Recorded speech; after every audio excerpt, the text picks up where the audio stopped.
मैंने 50 से भी ज़्यादा गेट टॉपर्स का जो है इंटरव्यू लिया है और उसमें मेरे को एक कॉमन चीज़ जो बहुत ज़्यादा दिखा है, वो है कि अगर आप अपने टाइम को कंट्रोल करते हैं, तो आप अपने लाइफ को कंट्रोल करते हैं और आप अपने रिज़ल्ट को भी जो है यहाँ पे कंट्रोल करते हैं।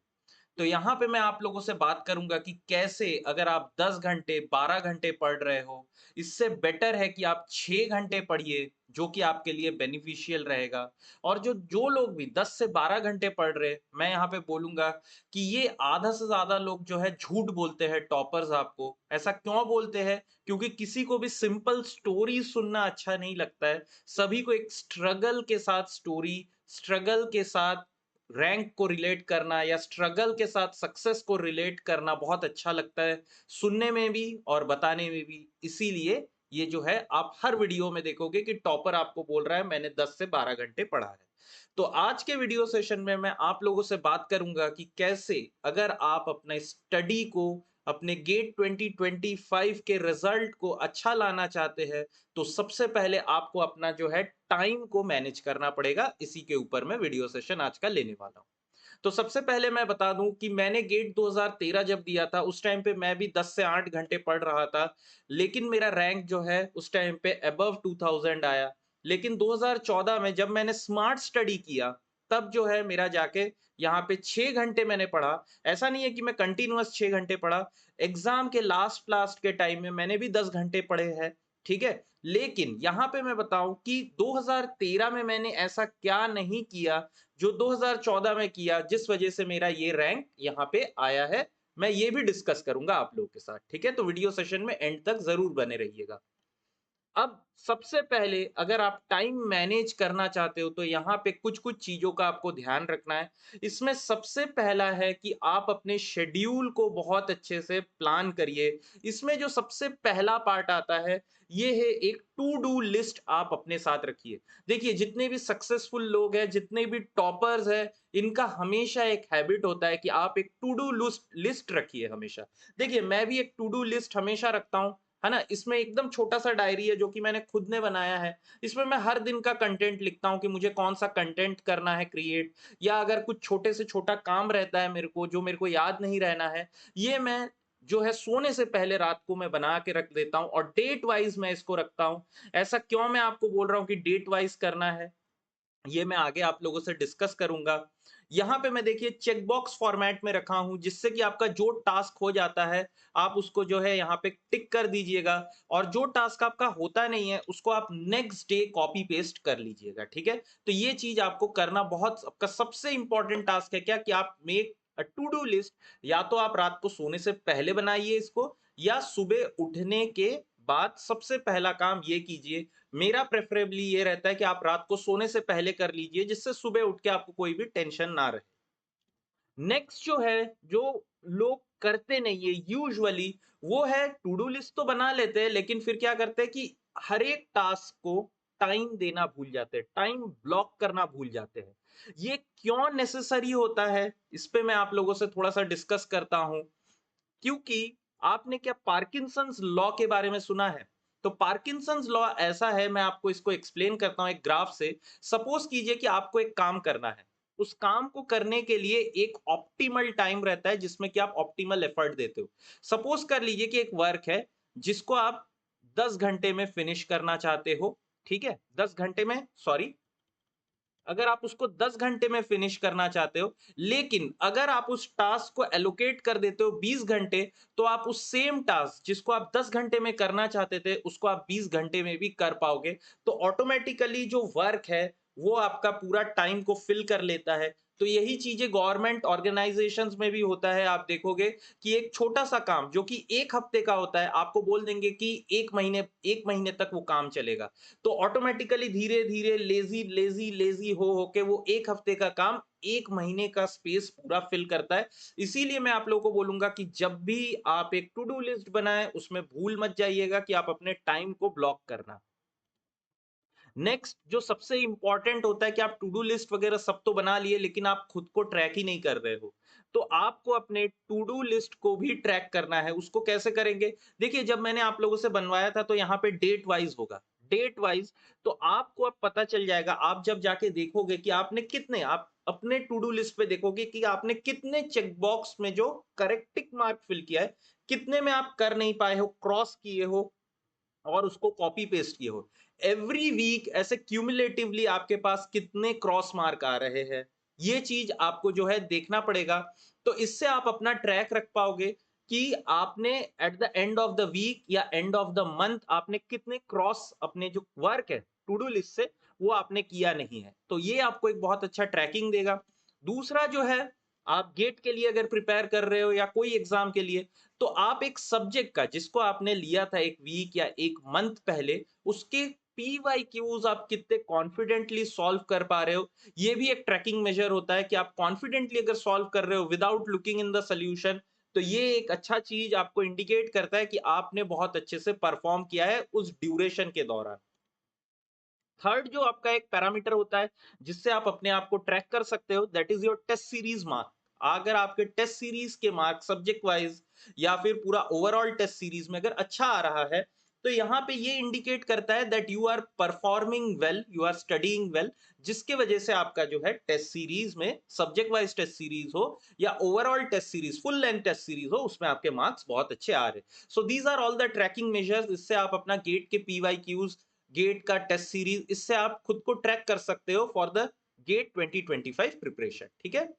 देखिए एक चीज मैं यहाँ पे आप लोगों के साथ नोट पॉइंट शेयर करूंगा, that always whether you don't track your strong subject, it doesn't matter, you should always track your weak subject. देखिए ऐसा मैं क्यों बोल रहा हूँ, स्ट्रॉन्ग सब्जेक्ट उसमें रिवीजन कम लगता है, उसमें एफर्ट कम लगता है, लेकिन जो वीक सब्जेक्ट है उसमें एफर्ट ज्यादा लगता है। और अगर आप अपने एफर्ट्स को ट्रैक नहीं कर रहे हो, उसका फीडबैक नहीं ले रहे हो कि आपके एफर्ट्स सही जगह पुट ऑन हो रहे हैं कि नहीं हो रहा है, तो फिर क्या होगा, एंड में जाके आपने जितना भी मेहनत करोगे वो वेस्ट हो जाएगा, अगर वो आपने एफर्ट प्रॉपरली नहीं दिया है।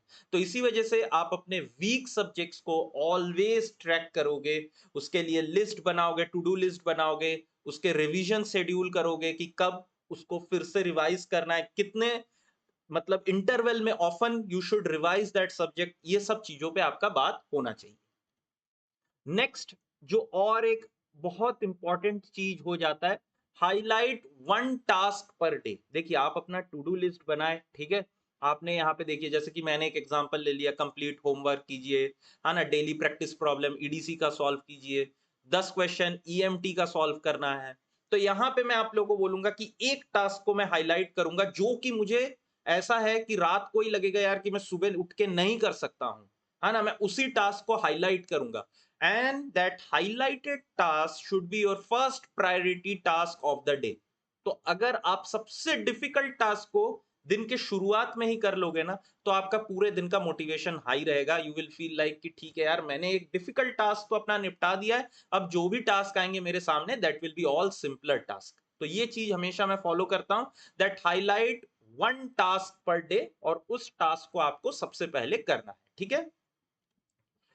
फोर्थ पॉइंट जो कि टाइम मैनेज करने में या फिर आपका लाइफ मैनेज करने में सबसे इंपॉर्टेंट होता है, that is your monk mode. अब ये मंक मोड होता क्या है, तो यहाँ पे सबसे ये जो मोड होता है, ये दिन का ऐसा मोड होता है, whether you are preparing for job, है ना, या गेट के लिए प्रिपेयर कर रहे हो या कोई भी एग्जाम के लिए प्रिपेयर कर रहे हो, आपको सबसे पहले दिन में एक ऐसा चंक निकाल लेना है, या तो लेट नाइट आप बैठ रहे हो या अर्ली मॉर्निंग, मेरे हिसाब से early morning will be the best slot. वहां पे आप क्या करोगे, 3 से 4 घंटे, है ना, आप एक पूरा बड़ा वाला चंक खींच ले रहे हो आपने प्रिपरेशन का, वो आप निकाल ले रहे हो। So basically in that time you will be acting like a monk, so that is known as monk mode in that time. तो उस टाइम में आपको क्या क्या करना है, सबसे पहले आपको फोकस, बहुत ही ज्यादा फोकस्ड वे में पढ़ाई करना है। ये नहीं पढ़ते पढ़ते यार देख रहे ये सोच रहे कि यार पार्टी करेंगे कल तो सोचेंगे, है ना, उससे मिलने जाएंगे, नहीं, आपको वो टाइम में फोकस करना है, आपको अपना फोकस बिल्ड करना है, ठीक है, वो टाइम के दौरान। सेकंड, जब भी आप वो कर रहे हो, तो जैसे मैंने एक्सप्लेन कर दिया ऑलरेडी कि ये आपका जो वो टाइम रहेगा डेली, जो जिसमें कि आप सबसे एक बड़ा वाला चंक खींच के निकाल लोगे। It can be either early morning, late night or afternoon. मैं यूजुअली अर्ली मॉर्निंग को ही प्रेफर करता हूं क्योंकि उस टाइम में एक पीस रहता है, है ना? पूरा एनवायरनमेंट पीस रहता है, कोई डिस्टर्बेंस नहीं रहता है, कोई मोबाइल नहीं, कोई मम्मी नहीं चिल्ला रही है, पापा नहीं डाँट रहे, है ना? तो ये सब चीज़ें नहीं रहता है। So I always prefer early morning, okay? Third, ये जो टाइम रहेगा इसमें आपको विदाउट एनी मोबाइल लेके तो बैठना ही है। और अगर आप कोई, जैसे कि अगर आप ऑनलाइन स्टडी कर रहे हो तो कोई तो इलेक्ट्रॉनिक डिवाइस चाहिए ही आपको। तो सिर्फ और सिर्फ मिनिमम आप लैपटॉप लेके बैठिए, उसमें भी सिर्फ आप उतने ही टैब्स खोलिए जितना नेसेसरी है। कोशिश तो यही कीजिए कि आप सिर्फ किताब कॉपी पेन लेके बैठिए, उससे ज्यादा कुछ मत लेके बैठिए। लेकिन अगर नेसेसरी है इलेक्ट्रॉनिक डिवाइसेस का, तो उसमें कोशिश करिएगा कि आप इंटरनेट ना यूज करें, डाउनलोड करके उस वीडियोस को अगर आप कुछ देख रहे हैं तो वो चीज कर सकते हो आप, ठीक है? फोर्थ, कभी भी आप इस टाइम में मोटिवेशन के लिए मत ढूंढिए, मोटिवेशनल वीडियोस देख रहे हैं, है ना? मोटिवेशन से बहुत ज्यादा काम जो होता है डिसिप्लिन करता है। तो अगर आप डिसिप्लिन्ड वे में एवरी डे, मैं आपको बता रहा हूं, अगर आप एवरी डे 3 घंटे निकाल लेते हो ये चंक में से, ये मंक मोड आप फॉलो करते हो, it will be far far better than studying 12 hours every day. क्योंकि इसमें आपका फोकस बहुत ज्यादा होता है। और आप डिसिप्लिन वे में एवरी डे आप ये टाइम में फ्री, मतलब आप इस टाइम में पढ़ोगे, जैसे कि अगर अर्ली मॉर्निंग पढ़ रहे हो तो एवरी डे, इसमें कोई भी ऐसा नहीं कि यार आज उठने का मन नहीं कर रहा है, कल रात को तो देर से सो गया था, नहीं। ये चीज नहीं करना है आपको, डिसिप्लिन वे में एवरी डे ये करना है, ठीक है? तब जाके आपको आपका गोल मिलेगा। जैसे कि आप यहाँ पे देख पा रहे हो, ये मैंने एक छोटा सा आप लोगों के लिए कार्टून बनाया है। Fifth and most important is कि आपको अपने आप को एक्सक्यूजेस से स्पेयर करना है। जैसे कि मैंने बोला रात को देर से सोया था, है ना? तो आज सुबह नहीं उठ सकता हूँ, या आज तो यार दोपहर में सोया नहीं, रात को कैसे जगूंगा, है ना? ये सब नहीं। या फिर मेरे पास तो इंटरनेट नहीं है, मैं नहीं पढ़ सकता, मेरे को चाय के बिना पढ़ाई नहीं होती है। ये सब सब चीजें जो है एक्सक्यूजेस है।